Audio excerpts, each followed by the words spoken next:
Assalamualaikum warahmatullahi wabarakatuh. A'udzu billahi minasyaitonir rajim. Bismillahirrahmanirrahim. Innal hamdalillah nahmaduhu wa nasta'inuhu wa nastaghfiruh wa na'udzu billahi min shururi anfusina wa min sayyiati a'malina.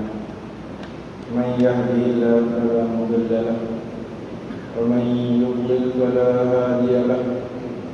وأشهد أن لا إله إلا الله وحده لا شريك له وأشهد أن سيدنا محمدا عبده ورسوله أرسل رسوله بالهدى ودين الحق ليظهره على الدين كله ولو كره المشركون ربنا افتح بيننا وبين قومنا بالحق وأنت خير الفاتحين. اللهم صل وسلم وبارك على سيدنا محمد وعلى آله على كمال الله وكمال يليق بكماله. يا رب عبدك المذنب أتاك بالعذر فاعف عنا بجودك وتقبل منا بفضلك وانظر إلينا برحمتك. اللهم اغفر لنا ما سلف من الذنب وعصمنا فيما بقي من الأجل فإن الخيرات كلها بيدك وأنت بنا رؤوف رحيم. يا مجدي عزائم الأمور يا منتهى همة المهمومين يا من إذا أراد أمرا فإنما يقول له كن فيكون وأحاطت بنا ذنوبنا وأنت المغفور لها يا كنت أستغفرك لهذه الساعة فتب علينا إنك أنت التواب الرحيم. أما بعد.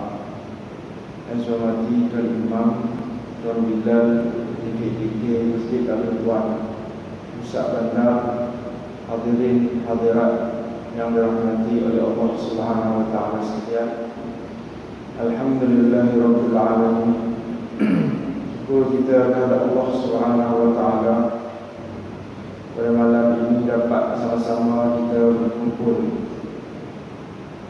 dan digerakkan hati oleh Allah Subhanahu wa taala untuk kita bersama-sama dalam majlis ilmu ini, supaya apa yang kita lakukan dapat kita manfaatkan bersama. Dan juga perkongsian ilmu yang akan saya baca daripada kitab Ihya Ulumuddin ini, sama-sama kita dapat manfaat di dunia dan juga di hari akhirat. Kita masih lagi dalam bab rukun jual beli. Rukun jual beli. Qala al-musannif rahimahullahu ta'ala wa nafa'na 'anhu wa nafa'ahu darain amin ya rabbal alamin. Berkata pengarang kitab rahimahullahu ta'ala, yaitu al-Imam Al-Ghazali rahimahullahu ta'ala, Ar-Rukn As-Salis Lafzul Aqdi. Rukun yang ketiga. Kita mengaji rukun yang pertama, rukun yang kedua, rukun yang ketiga. Rukun yang pertama iaitu Al-Aqid, iaitu orang yang akad itu, jual beli. Sama ada Al-Aqid itu sama ada penjual ataupun pembeli. Yang kedua al-maqud alaih, samanan kana aw musminan, iaitu harga ataupun barang. Harga ataupun barang yang dipanggil al-maqud alaih. Harga itu tidak semestinya RM2. Kita kata saya sebut dah sebelum ni, mungkin secara pertukaran itu pun dipanggil jual beli. Pada malam ini kita akan sambung dalam rukun yang ketiga, iaitu lafzul aqdi, lafaz akad, iaitu ijab dan qabul. Dalam perkahwinan pun ada juga sirah dia tu, dalam kata akad dia tu, ijab dan qabul.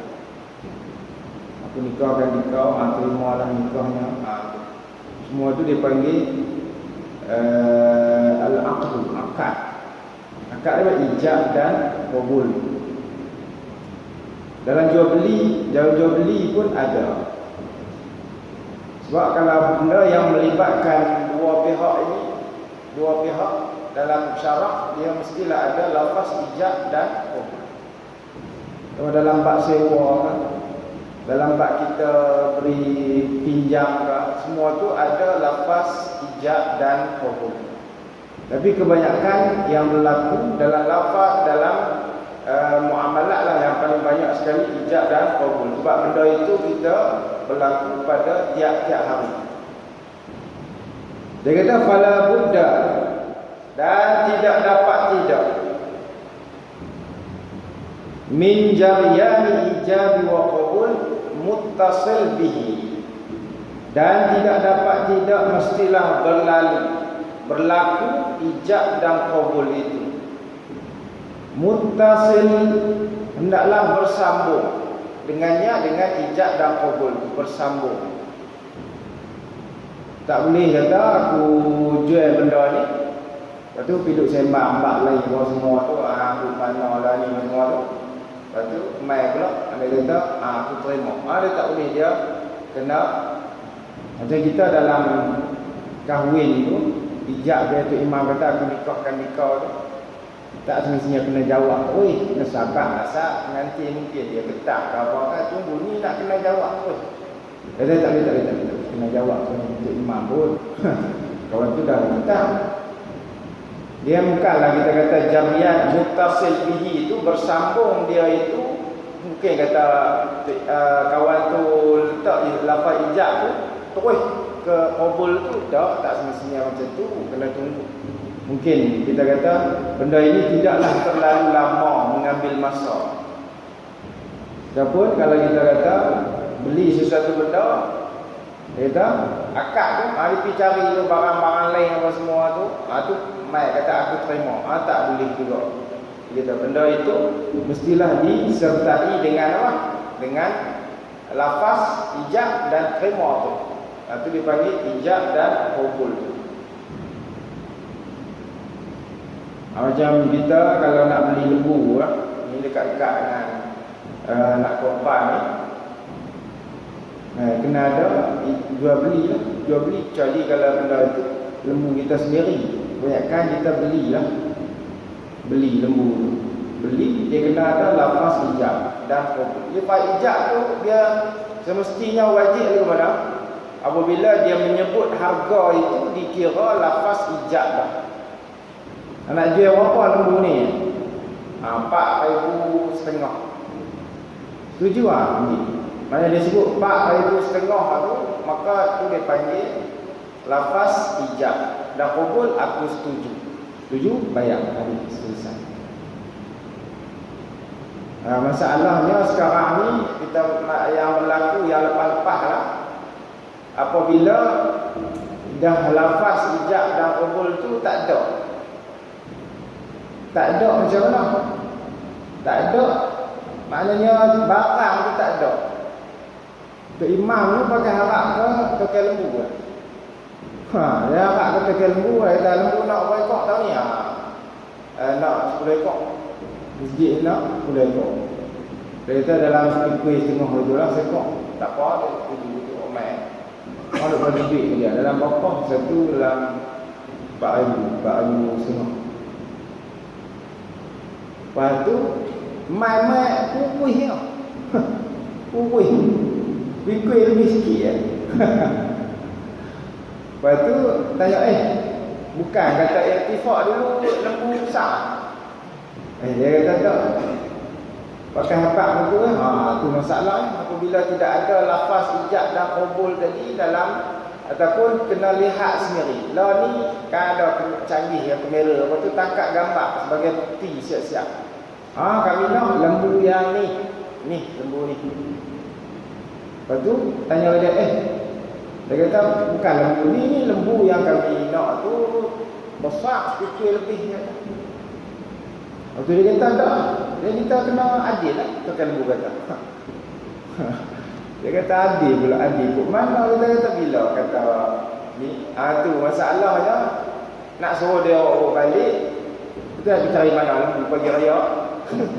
Orang semua cuti tunggu nak sembelih, terpaksa buat juga. Orang pun tak dalam keadaan tak puas hati. Maksudnya akad tu tidak sah daripada awal lagi. Itu kena peringat dalam bab jual beli ni, tetap boleh nak ingat-ingat. Dia sebab apa? Sebab apabila benda itu berlaku, maka akan timbul rasa tidak puas hati. Tidak puas hati di kalangan pembeli. Pembeli ni kata, menyesal aku. Dia akan keluar begitu. Kadang-kadang kita mengaji ni, kita nak menyelesaikan masalah. Islam ni datang dengan semua komplit. Tak ada kata perkataan dia selepas ni, aku rasa menyesal. Menyesal itu bukan daripada dalam syarak. Ada benda yang tak kena daripada syarak. Memang tak puas hati ya. Korban. Korban kalau boleh, tuan tu sendirilah tengok benda tu. Tak ada masa bagi wakil kepada orang-orang yang tertentu. Orang yang tertentu tu dia mesti amanah. Amanah apa? Dia kena pergi tengok satu-satu apa semua tu. Sebab lembu tu nanti kalau dibawa sini, orang yang buat korban itu dia akan tengok yang mana satu lembu dia yang dia buat korban tu.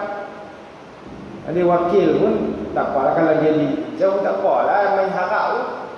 Harap jauh dia buat mana? Buat di Kuala Lumpur kan, dia duduk di sini. Buat di sana. Dia tak dia bagi duit ya. Tu. Tapi dia kena amanah jugalah dalam nak melaksanakan tugas. Tak boleh kawan tu bagi harga dengan harga lembu tu RM1.50. Kawan tu dia nak murah kan. Orang wakil tu cari lembu RM1.50 ya. Kurih dia. Maka dia akan tanggung dosa dia. Orang lah ni banyak dia cari peluang. Peluang yang supaya dia boleh menipu. Kalau boleh kita ni, kalau lembu ni ambil lembu yang besar. Kalau agak-agak tengkok dia tu tak besar mana, besar kok telaga tengkok dia tu. Harga dalam RM5,500, RM6,000. Orang buat pesta kan, tunjuk apa dalam pesta peladang tunjuk kalau lihat tu afdal. Satu bahagian apa? Satu bahagian RM5,500. Itu afdal. Sebab apa kita nak naik ni hari akhirat esok nak tunggang. Ni beli hak kecil ya. Kan duit. Sebab apa murah? Murah orang tanya satu bahagian berapa lagi? Satu bahagian tahun ni apa dalam RM650. Dia kata RM400 tak ada. Tanya RM400 mana ada. Ada zaman lalu. Kalau kambing pun kambing ambil kambing yang kecil. Kambing yang kecil kita tolak ubah kambing. Berapa dia? Imam Syafi'i rahimahullah ta'ala dia kata kalau kita nak pilih, kalau 2 ekor kambing yang kurus dengan seekor kambing yang gemuk, maka ambillah seekor kambing yang gemuk. Kalau nak ambil 2 ekor kambing yang kurus, kalau dibandingkan dengan seekor kambing yang gemuk, maka ambillah kambing yang seekor yang gemuk. Karena isi dia banyak. Isi banyak. Orang nak tengok isi dia, nak jamu bagi makan kepada fakir miskin, kena isi itu bagi banyak. Banyak isi. Bukanlah kita kata kurus. Kalau boleh kita untuk buru dulu besar, dia kata naik dulu. Naik jangan naik pi apa ni pula. Naik pi jauh, naik dekat-dekat agak-agak boleh naik lah. Sebab apa? Sebab jadi binatang tunggangan kita esok-esok di padang mahsyar. Tak ada kenderaan payahlah. Kalau atas dunia ni tak ada kenderaan pun payahlah. Dan ni kurang-kurang orang ada 3 biji. Ada motor sebiji, sepeda masjid, kereta 2 biji. Bila pergi market satu, nak parkir senang, lepas tu bila pergi berjalan. Kereta nak pergi market tu rosak, susah hati lah. Tu ada lagi kereta dia hak elok tu simpan dalam garaj ada lagi. Motor ada lagi. Susah hati dah. Dan kalau kawan tu ada motor saja, ada motor tu wifi begitu kan. Hak tu lah nak pergi jalan, hak tu lah nak pergi bendang, hak tu lah nak dihantar anak sekolah, semua hak tu tiba-tiba rosak. Rosak tu jalan kaki ya, tak nak mana jalan kaki tu. Jalan kaki. Kawan jumpa, dia kata, "Kali mana ni?" Kata, "Awak jalan kaki motor rosak aman jumpa." Sehari tak pagi esok kawan jumpa pula, kata jalan kaki ni, kata motor rosak. Kena hari ketiga, kawan pilih kita duduk jauh ni, dia pusing jauh dah. Dia kata, "Kawan ni nak main jumpa aku kan." Dia tak mau dah. Tu kita kata dunia orang kalau di hari akhirat lebih lagi lah. Tidak ada lah. Dia kata yauma yafirrul mar'u min akhihi. Dan manusia itu akan lari daripada sahabat-sahabat dia. Kenapa? Kalau jumpa tu mesti ada nak minta tolong lah. Kalau ada jumpa apa nak minta tolong lah. Tu dia kata setiap orang tu kalau boleh buat korban, tak buat lagi tahun ni, buat korban. Buat korban tu kalau boleh seelok-eloknya. Sebab nak sembah kepada Allah Ta'ala, nak berbaik dengan Allah Ta'ala, kita boleh benda-benda ringan. Macam tadi kita kena tengok sendiri benda tu elok dalam akad jual beli bagi sahih apa semua tu, jangan ada benda yang syubhah dan sebagainya. Sebab kita nak serah ni, bagi kepada Allah Ta'ala ni, raja segala raja ni. Kalau kita baik dengan raja, nak ke projek dia, itu wapi lah, wapi pisang setikat. Wapi pisang setikat, itu orang tanya ni, orang yang istana kata ni nak bawa nak jumpa raja, nak baik dengan raja apa? Ni bawa pisang setikat lah. Ada pelaku orang bawa lah macam ni. Ataupun BMW Factory itu ada pelaku. Maka di situ kita kata korban ini disebut supaya kita digalakkan buat itu. Sunat maka kita balik pada lafaz tadi, lafaz jual beli. Dia kata bilafzin dalla 'alal maqsud. Dia kata dengan lafaz yang menunjukkan kepada maksud. Maksud jual beli itulah. Maksud, jangan lari daripada maksud yang asal. Kita nak beli, contohnya nak beli baju dengan harga 200. Fokus dengan benda tu lah. Lagi dia duduk cakap benda lain pula, nak beli baju. Lepas tu dia tengok seluar, dia pegang seluar apa semua tu, benda tu dah jadi tak, bukanlah pada maksud dia. Kena satu-satu. Imma sharih, yang kedua maksud al-mufhim, yang difahami. Mufhim yang difahami, imma sharih atau kinayah. Sharih atau kinayah. Sharih ini secara jelas. Secara jelas. Jelas ni macam mana? Kita kata jelas ni yang kita kata contohnya, saya beli lembu ni dengan harga sekian. Saya jualkan lembu ini dengan harga sekian, saya beli dengan harga sekian. Jadi kita kata cakap bahasa baku lah, senang. Orang soreh ni bahasa baku, tak ada selindung-selindung dah. Yang tu jelas. Jelas, tidak ada lagi pertikaian. Apabila kita beli sesuatu benda itu dengan keadaan kita dengan jelas, kita sebut benda itu. Au kinayah. Au kinayah. Kinayah ni secara simbolik. Aku jual, aku ambil. Ambil itu ambil apa? Temu ambil dengan sebab dia sewa ke, dia pinjam ke, dia apa ke. Tapi apabila dah dia sebut dah tadi dengan harga dia sekian-sekian, maka orang yang menjual itu tujuan dia untuk menjual, bukan untuk menyewa, ataupun untuk meminjam. Dan juga orang yang terima ini, dia terima dengan dia lafaz yang kinayah. Dia kata saya terima, bukan dalam bab saya beli lah, saya terima. Maka di situ dia kira lafaz ijab dan qabul juga. Ijab dan qabul. Kalau diam macam mana? Diam tu kita akan masuk sekejap juga. Orang tu tak kata apa, beli pun dulu tu tak kata apa, sengak. Beli dengan tak beli pun, bagi dia orang tu pun sengak, beli pun. Lepas tu dia kata falau qala a'taituka hadza bizal, aku memberi kepada engkau hadza, ini barang bizal, dengan harga demikian. Badal min qaulika, digantikan dengan perkataan aku menjual kepada kamu. Faqala qabiltuhu, aku menerima. Terima. Kalau dia kata ambillah dengan ambillah barang ni. Dia tak sebut pun dengan harga jual tadi.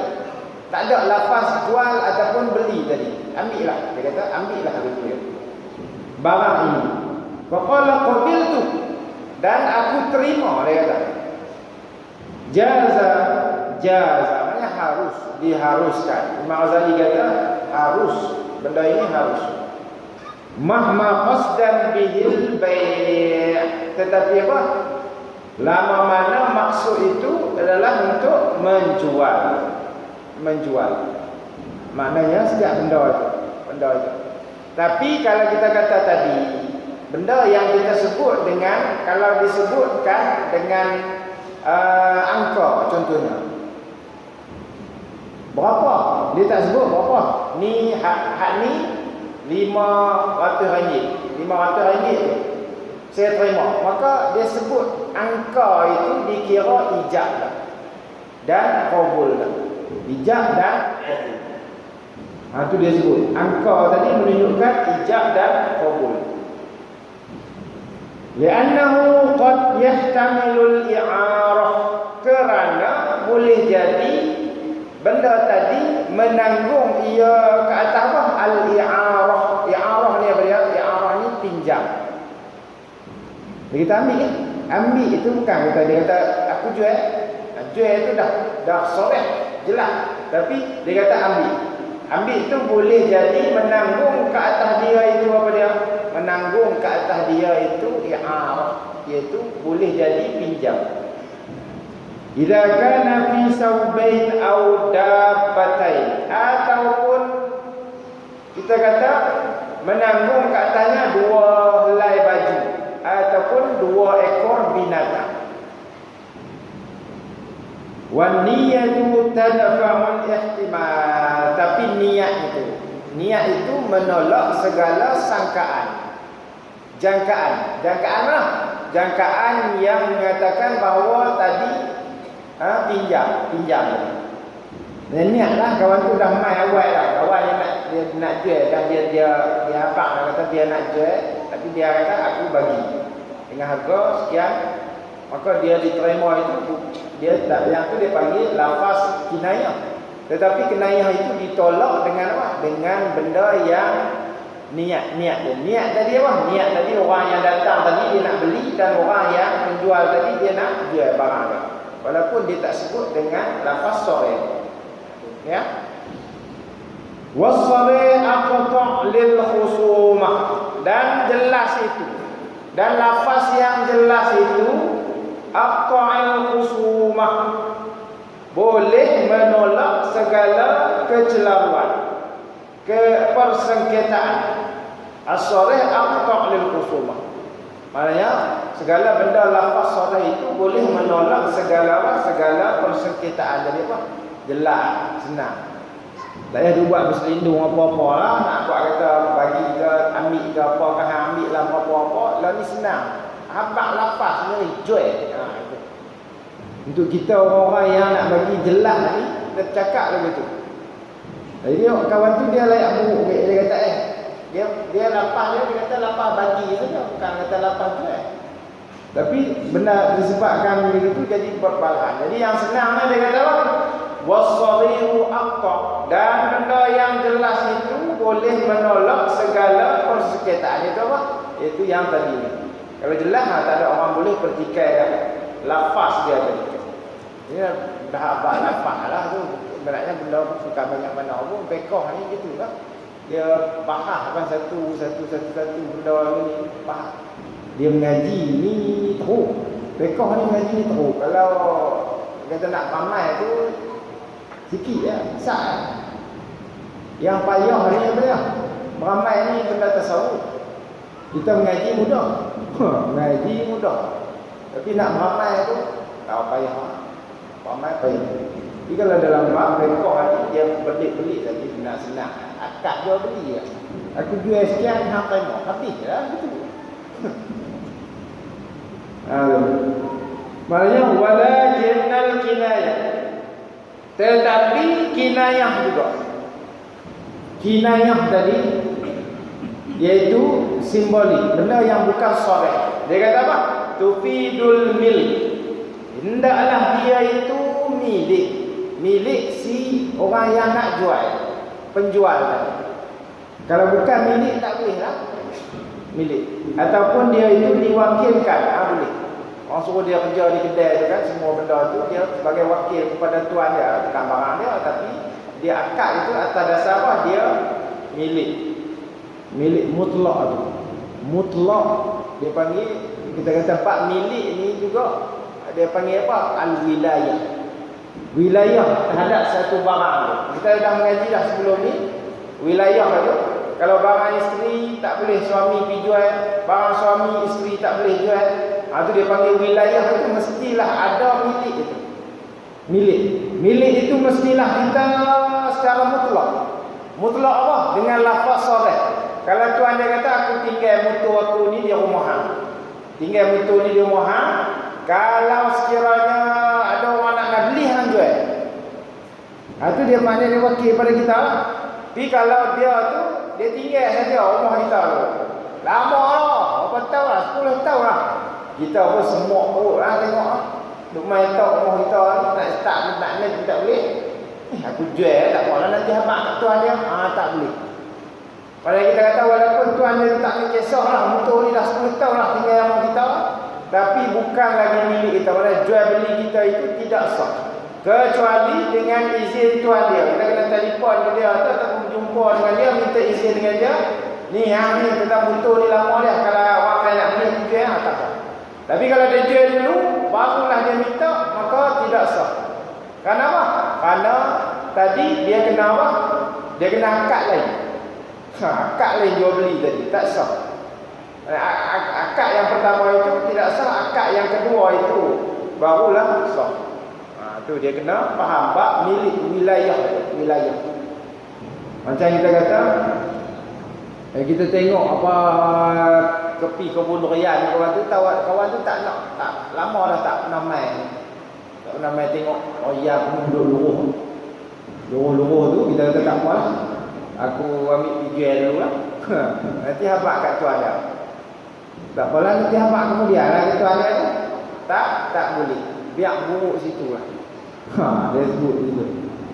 Walaupun kita tahu tuan dia tu dah orang kaya lah, tak kisah apa semua tu, barang dia pun kita kata banyak dah, dusun pun banyak, dia pun tak kisah mana. Kita pun niat kita nak tolong dia lah, barang dia kita pun tolong, ambil titik-titik durian tu, kita tolong jual. Maka tidak sah jual beli kita tu, tidak sah. Walaupun kita kata tak apalah, nanti tahun depan aku jumpa dia ataupun telefon dia apa semua, jumpa anak dia beritahu sahabat dia apa, barulah kita kenal sangat lah dia tu kan, jenis orang yang jenis kedekut ke apa kan. Dia kata jual lah, kita pun bukan nak ambil durian dia, tapi nak ambil jual tu, duit tu kita akan bagi ke dia pula, bukan nak ambil ke kita. Tapi tak boleh, dia mestilah mutlaknya wilayah. Orang ni kadang-kadang dia buat pandai, dia ijtihad sendiri. Itu masalah. Dalam bab jual beli ni dia buat macam harta dia. Maksudnya dia buat tasarrufat dia tu, ataupun dia buat segala urusan ikut pandai-pandai dia. Maka di sini tidak boleh dalam syarak.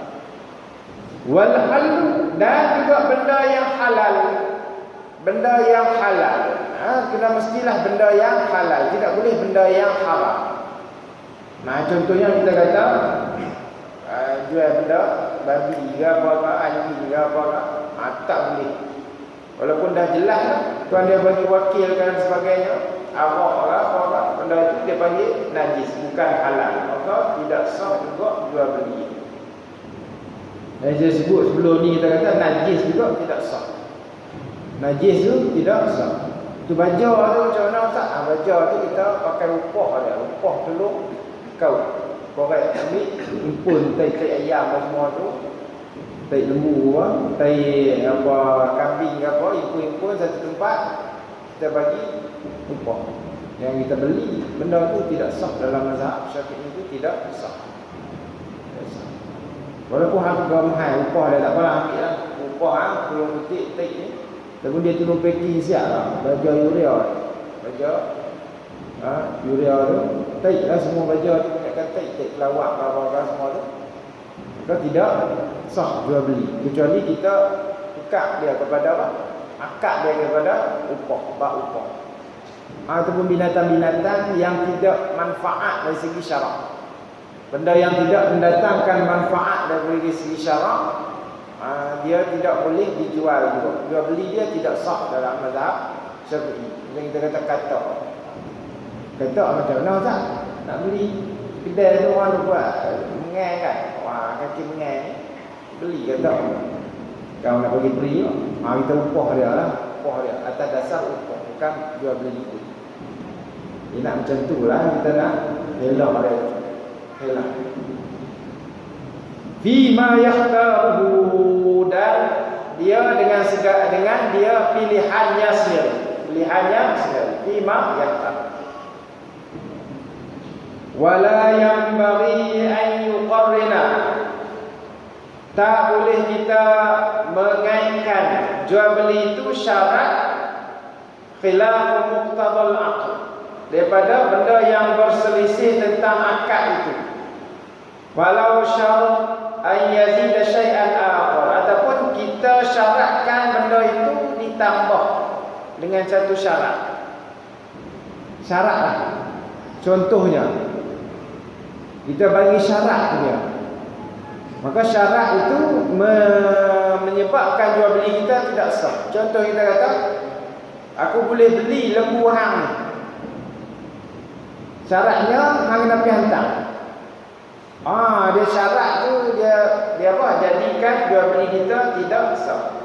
Kalau tak pergi hantar, aku tak mau beli. Macam mana tu dia kaitkan? Dia kaitkan, dia panggil apa? Dia kata benda itu muqaranah, kita kaitkan bil bai'. Contoh dia kata apa? Au an yahmila, untuk dia bawa al-mubi' barang ila darihi, ke rumahnya. Macam lembu tadi lah. Kita beli lembu tu. Beli lembu tu. Lepas tu kita tak boleh nak kaitkan. Beli sudah.